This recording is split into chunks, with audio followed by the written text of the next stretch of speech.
Hello बच्चों, मैं चंदन विश्वकर्मा आप लोगों का स्वागत करता हूं। बच्चों, आज हम लोग टेंस में पास्ट परफेक्ट टेंस के बारे में जानेंगे। बच्चों, पास्ट परफेक्ट टेंस को हम लोग पूर्ण भूतकाल के नाम से जानते हैं। अर्थात बच्चों, वह काम जो बीते हुए समय में पूर्ण हो चुका होता है उसे हम पास्ट परफेक्ट टेंस कहते हैं। और ऐसे टेंस के वाक्य की पहचान होती है बच्चों कि ऐसे टेंस के वाक्य के अंत में चुका था, चुके थे, चुकी थी या हुआ था, लिया था, दिया था, किया था आदि में से किसी एक का होना पाया जाता है। जैसे बच्चों यहां पर पहला एग्जाम्पल है, राम इस समाचार को पहले ही सुन चुका था। तो बच्चों आप देख रहे हैं इस वाक्य के लास्ट में, इस वाक्य के अंत में चुका था आया हुआ है। तो इस वाक्य के अंत में बच्चों चुका था आया है, इसलिए हम इस वाक्य को पास्ट परफेक्ट टेंस का कहेंगे। ठीक है बच्चों, इसके अलावा बच्चों आप यह भी जानेंगे कि पास्ट परफेक्ट टेंस के वाक्य में लगभग एक ही वाक्य में दो कामों का होना पाया जाता है। अर्थात बच्चों सेंटेंस तो एक ही रहेगा, लेकिन उस एक ही सेंटेंस में दो दो एक्शन हो रहे होते हैं। जैसे बच्चों यहां पर है, घंटी बजने से पहले वह स्कूल पहुंच चुका था। तो बच्चों जब आप इस सेंटेंस को पढ़ेंगे और समझेंगे तो बच्चों आप पाएंगे कि घंटी का बजना तो एक काम, एक एक्शन हो गया ये, फिर उसका स्कूल पहुंचना यह दूसरा एक्शन हो रहा है, यह दूसरा काम हो रहा है। तो अक्सर बच्चों पास्ट परफेक्ट टेंस वाले सेंटेंस में एक ही वाक्य में दो दो एक्शंस का होना पाया जाता है। हालांकि अगर एक ही एक्शन हो रहा है तो उसको हम सॉल्व अलग प्रकार से करते हैं, अगर दो दो एक्शन हो रहे हैं तो उसे हम अलग तरीके से सॉल्व करते हैं। तो बच्चों आइए समझा जाए कि इसे हम किस प्रकार से सॉल्व करेंगे।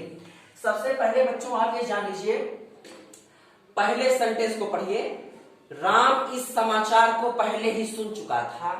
तो इसमें बच्चों एक ही तो काम हो रहा है, तो इसे हम कैसे सॉल्व करेंगे। बच्चों इसको सॉल्व करने का रूल होता है, सबसे पहले सब्जेक्ट लिखेंगे, सब्जेक्ट के ठीक बाद बच्चों हेड लिखेंगे, हेड के बाद वर्ब की थर्ड फॉर्म, फिर ऑब्जेक्ट लिखेंगे और उसके बाद बच्चों अदर वर्ड लिखकर सेंटेंस को कंप्लीट कर देंगे।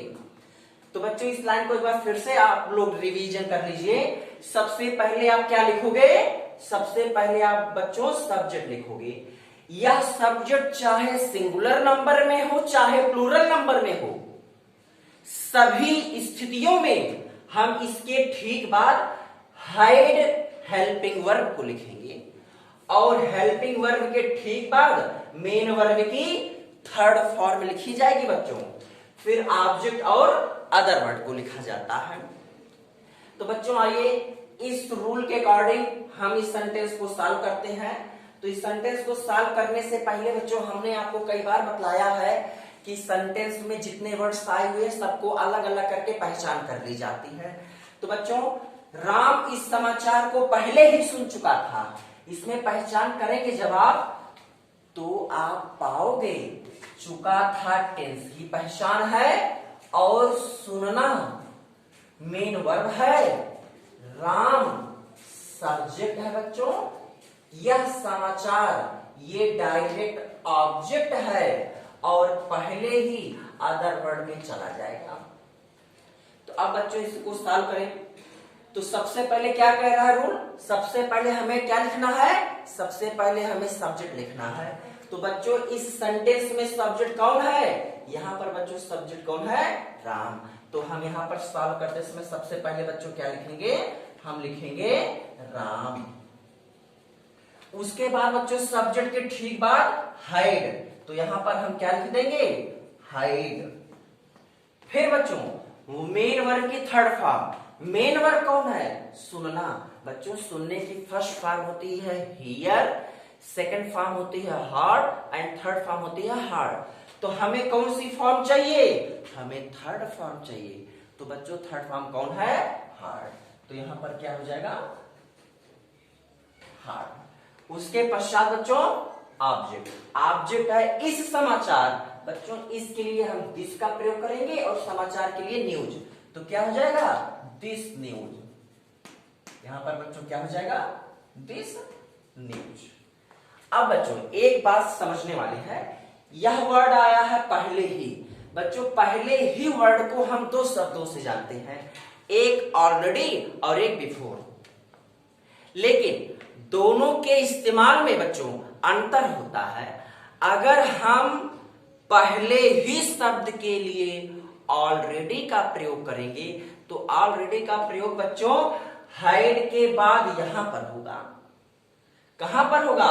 हाइड के ठीक बाद। लेकिन अगर हम पहले ही शब्द के लिए बिफोर का प्रयोग करेंगे तब हम बिफोर का प्रयोग बिल्कुल लास्ट में यहां पर करेंगे। कहां पर करेंगे बच्चों? बिल्कुल लास्ट में। तो यहां पर सेंटेंस कंप्लीट हो चुका है। पहले शब्द के लिए यहां लास्ट में लिख दीजिए आप बिफोर। क्या हो जाएगा बच्चों? बिफोर। लेकिन अगर हम इसके लिए ऑलरेडी का प्रयोग करना चाहें तो ऑलरेडी हम यहां पे लिखेंगे। इसका मतलब बच्चों इसका ये भी हो जाएगा Ram hide already hard this news. क्या हो जाएगा बच्चों? Hard this news. ठीक है बच्चों, तो इस सेंटेंस का आंसर ये दो हुआ। पहला हम इसे कह सकते हैं Ram had hard this news before, या फिर इसी सेंटेंस को हम यह भी कह सकते हैं Ram had already hard this news. ठीक है।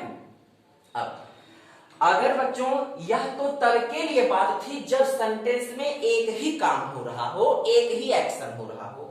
अगर सेंटेंस में दो दो एक्शन हो रहे होंगे अर्थात दो दो काम हो रहे होंगे तो बच्चों दो काम होने पर वह पूरी तरह डिपेंड करेगा कि उसके बीच में कंजक्शन कौन आया है। जैसे घंटी बजने से पहले वह स्कूल पहुंच चुका था, तो बच्चों ये फर्स्ट एक्शन, ये सेकेंड एक्शन, और इसके बीच में आया कौन है? पहले। ठीक उसी प्रकार बच्चों तुम्हारे जाने से पहले मोहन यहाँ आया था, तो तुम्हारा जाना फर्स्ट एक्शन एंड मोहन यहाँ आया था या सेकेंड एक्शन, और इन दोनों के मध्य में आया कौन है? पहले। जबकि यहाँ पे आप देखिए बच्चों चोरों के भाग जाने के बाद पुलिस यहाँ आई थी। यहाँ पे चोरों का भाग जाना फर्स्ट एक्शन, पुलिस आई थी सेकेंड एक्शन। इसके बीच में बच्चों पहले नहीं बल्कि बाद आया है। तो कहने का मतलब अगर दो दो एक्शन हो रहे होंगे तो उसका ट्रांसलेट डिपेंड करता है उनके बीच में आए हुए कंजक्शंस पर। किस पर डिपेंड करता है बच्चों? उन दोनों एक्शंस के बीच में आए हुए कंजक्शन पर डिपेंड करता है। तो बच्चों अब हम यहां पर जानेंगे कि इस प्रकार के सेंटेंस को कैसे सॉल्व किया जाए। तो बच्चों ये पहला वाला एग्जांपल उम्मीद है बच्चों आप लोगों को क्लियर हो चुका होगा, और अब इसे समझाने के लिए हमें इसे इरेज करना है। तो बच्चों यहां पर अब देखिए क्या होता है। सबसे पहले आपको क्या करना बच्चों? सबसे पहले इस सेंटेंस में जितने वर्ड्स आए हुए सभी की पहचान कर लीजिए। तो बच्चों घंटी बजने से पहले वह स्कूल पहुंच चुका था, ये रहा टेंस की पहचान। पहुंचना मेन वर्ब, वह subject, school adverb of place. फिर यहां पर मेन वर्ब बजना और घंटे सब्जेक्ट। सॉल्व करें बच्चों। ध्यान रहे बच्चों अगर दो एक्शन है और दोनों के बीच में पूर्व या पहले आया है तो इसके बाद वाले को पहले लिखो, पहले वाले को बाद में लिखो। ध्यान देना बच्चों, बाद वाले को पहले लिखो और पास्ट परफेक्ट टेंस में लिखो, जबकि पहले वाले को बाद में लिखो और पास्ट इंडेफिनिट टेंस में लिखो। तो बच्चों इसके बाद में क्या है, वह स्कूल पहुंच चुका था, इसे हम सॉल्व करेंगे पास्ट परफेक्ट टेंस में। बच्चों पास्ट परफेक्ट टेंस का रूल अभी वहीं पे हम क्लियर कर रहे हैं।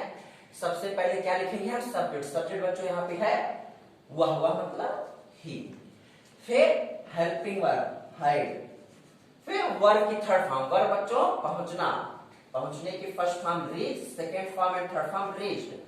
फिर बच्चों आज तो है नहीं, अदर वर्ड है स्कूल, द स्कूल। क्या हो जाएगा बच्चों, द स्कूल।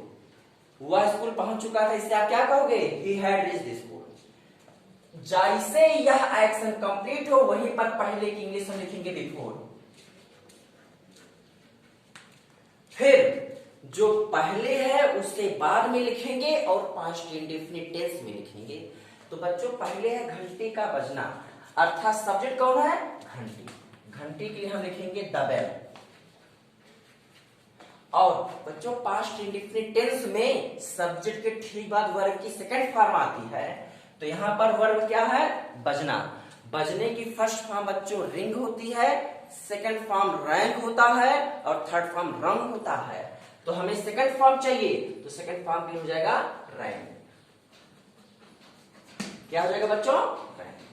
तो घंटी बजने से पहले वह स्कूल पहुंच चुका था, इसे बच्चों हम लोग कहेंगे he had reached the school before the bell rang। ठीक है बच्चों, समझ में आया। बिल्कुल इसी के आधार पर यह दूसरा एग्जाम्पल भी है। दूसरा एग्जाम्पल बेटा, बच्चों तुम्हारे जाने से पहले मोहन यहाँ आया था। तो यहां भी देखो बच्चों, पहचान कर लो, आया था मेन वर्ब, मोहन सब्जेक्ट, कहां आया था, यहां मतलब एडोरा प्लेस। फिर यहां पर बच्चों देखिए जाना मेन वर्ब है, लेकिन बच्चों तुम्हारे दिखाई पड़ने पे तो ऐसा जान पड़ रहा मानो यह पॉसेसिव केस हो, लेकिन ध्यान दीजिएगा यह पॉसेसिव केस नहीं बच्चों, यह सब्जेक्ट है, क्योंकि जाने का काम तो यही कर रहा है, इसलिए यह क्या हो जाएगा, सब्जेक्ट। भाई काम को करने वाला ही तो सब्जेक्ट कहलाता है।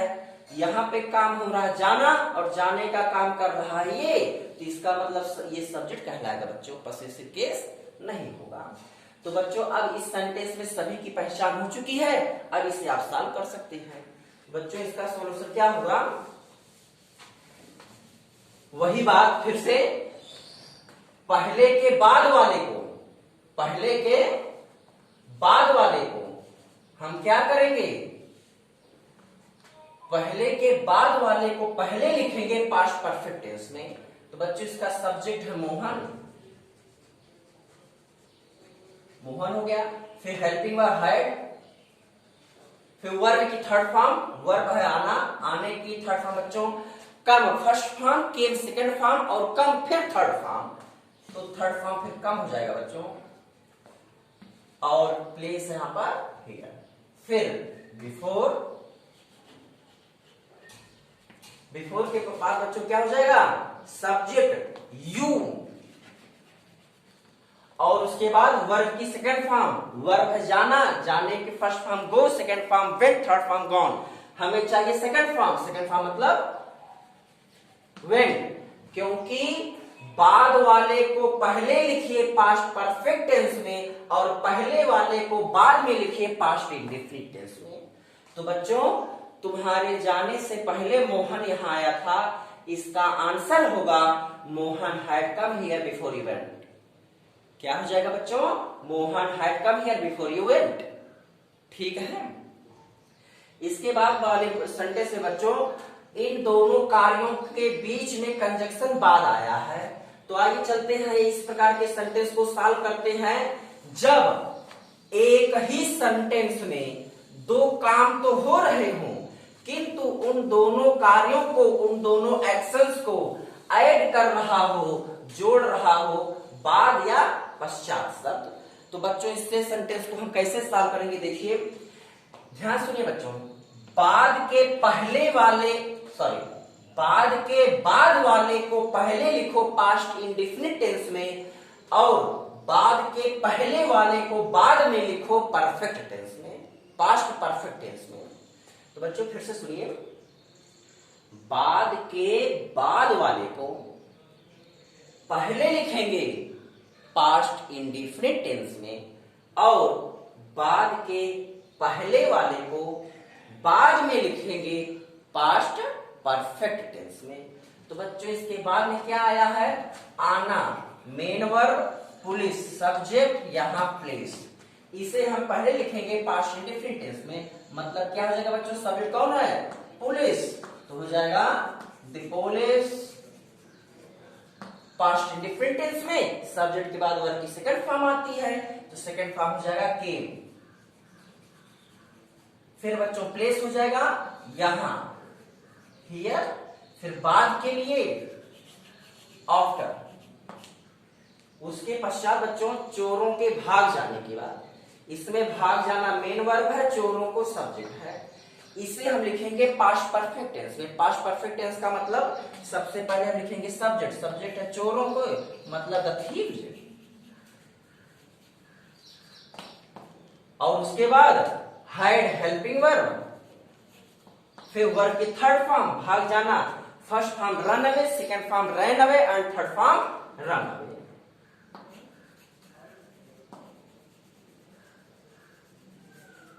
तो ये बच्चों ये होगा, चोरों के भाग जाने के बाद पुलिस यहां आई थी, इसे हम कहेंगे the police came here after the thieves had run away. ठीक है बच्चों। उसके बाद वाला एग्जाम्पल देखिए बच्चों, उसके घर पहुंचने के बाद बारिश हुई थी, बिल्कुल वही है। उसका घर पहुंचना फर्स्ट एक्शन, बारिश का होना सेकेंड एक्शन, और दोनों के बीच में आया है बाद। तो बिल्कुल इसी प्रकार बच्चों सॉल्व किया जाएगा। इसका सॉल्यूशन क्या होगा बच्चों, फिर वही बात पहचान कर लीजिए। इसमें बच्चों बारिश होना पूरा मेन वर्ब ही है, सब्जेक्ट ऐसे सेंटेंस में नहीं आता। सॉल्व करने के लिए हमें तो सब्जेक्ट की जरूरत तो पड़ेगी ही, तब हम सब्जेक्ट की जगह पर इट लिखते हैं। यहां पर मेन वर्ब पहुंचना, उसका सब्जेक्ट और घर प्लेस, एड ऑफ प्लेस हो गया। तो बच्चों सॉल्व करिए, बाद के बाद वाले को पहले लिखेंगे और पास्ट इंडिफिनिट में लिखेंगे। तो इसमें सब्जेक्ट कौन है, नहीं है इसमें सब्जेक्ट, तो हम सब्जेक्ट बना देंगे इट।